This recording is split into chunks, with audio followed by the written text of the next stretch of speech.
the meeting had been announced at short notice. Geithner flew in from China, but he went all the way across Europe to Britain first to get himself Osborne and Mervyn King, and then he worked his way back to Berlin. Right, it's an extra couple of thousand miles of flying, but you can see why he did it.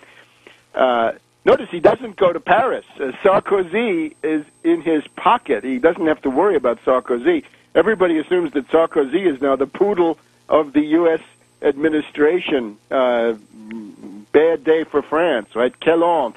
What a shame, as de Gaulle would have said. This is now what you get for being a puppet state. We'll have much more about Sarkozy later in the program. His CIA pedigree, as pointed up by Thierry Masson. Noticeable, the sabotage of the Euro wimp Sarkozy, who obviously, given the orientation of French foreign policy in recent decades, should be supporting and joining in the German measures against naked credit default swaps. Indeed, France should have been taking the lead.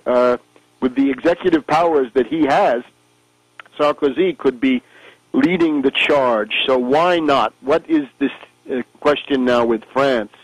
I want to call your attention to an article which is now almost 2 years old. It's from July 2008.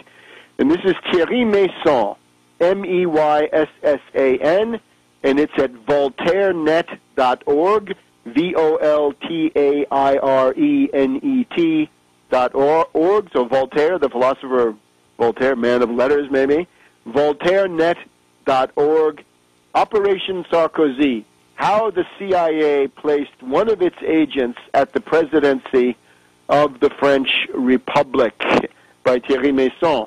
Now, this is a extremely interesting and important article that helps us to explain the treacherous role of the current French government. And the basic idea is Sarkozy, the family is from Hungary, is an example of the long-term effects of the alliance between the OSS on the U.S. side and the Italian mafia of Lucky Luciano during the invasion of Italy in 1943.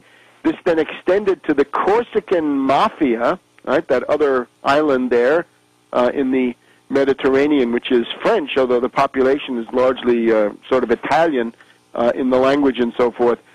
So over decades, this leads to the creation of a series of personalities. The Corsican Union is the French connection. It's the dope connection, but always with the CIA involved. Into this milieu is born then Sarkozy. He is the son of Pal Sarkozy. The father's first name is Pal. He's a Hungarian. He is Pal Sarkozy of Nagy Boksa, Nagybocsa, a Hungarian nobleman of some sort. So Pal Sarkozy, the mother is André Mallah, Mallah. She is from, she's a Greek from Thessalonica. And this marriage, however, doesn't last. This is the mother and father of Sarkozy. At a certain point, this marriage breaks up. Pal Sarkozy then marries Christine de Ganay, Ganay, a noblewoman.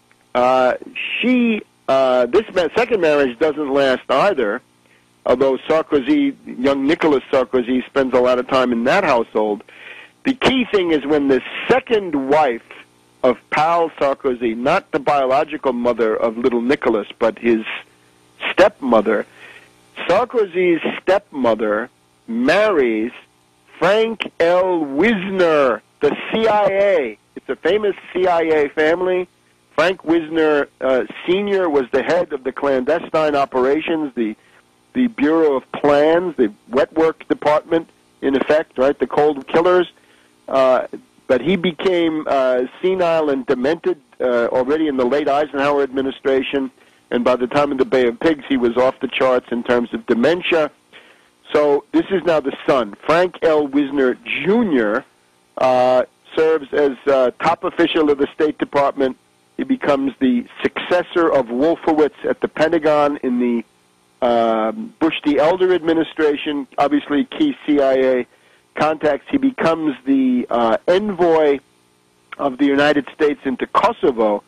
And if you look at this important fact to stress, that Nicolas Sarkozy, his stepmother, married the CIA. So I guess in a certain way we can say that Sarkozy, stretching it a little bit, Sarkozy is a stepson of the CIA, and he lived in this household significant amount of his time.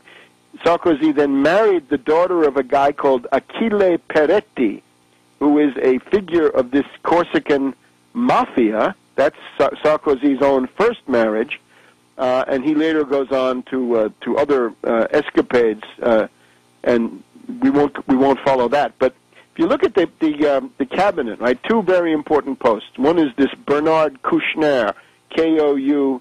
He's the French foreign minister. We followed him last year when he tried to save the Tamil Tigers terrorists from being destroyed.